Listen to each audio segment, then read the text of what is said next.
ఎవడు మనకి ఉన్నాడు అంటే ఇళయరాజా ఒక్కడే ఉన్నాడు మా చుట్టూ. ఇళయరాజాని మనం ఏమాత్రం తగ్గకూడదు అన్నది. మీ ఇద్దరు వెస్టర్న్లో చిన్నప్పటి నుండి మాకు వెస్టర్న్స్ వినేవాళ్ళం. యూస్ టు ట్రై అనమాట. నేను గిటార్ వాయిస్, తన harmonium voice, we try some new colour of music those days.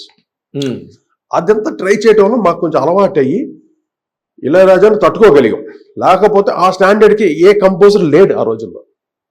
ఒక కార్డ్ అరేంజ్మెంట్ చేయాలన్నా, ఏది చేయాలన్నా ఒక ఇళయరాజా తప్పితే ఆ కలర్ ఎవడు ఇచ్చేవాడు లేడు. వెస్టర్న్ కలర్ మేము ఒక్కలమే ఇవ్వగలం. వి ప్రూవ్డ్ దట్. మా ఎక్స్పీరియన్స్లో వచ్చింది. అందువల్ల మేము రావటం పీక్స్ క్రాస్ చేసరికి ఆయన వెనక్కి వెళ్ళిపోయాడు. ఇళయరాజాని వెనక్కి గంటాం మేము, నేను రాజు వచ్చి. తెలుసా జరిగింది నాకు తెలుసు. That's a fact. ఆయన బిజీగా ఉంటారు. అందరు ప్రొడ్యూసర్స్ కూడా ఎందుకు మన పిల్లలు బాగా చేస్తున్నారు కదా అని మన ఇండస్ట్రీ కూడా మమ్మల్ని ఎంకరేజ్ చేసింది బాగా.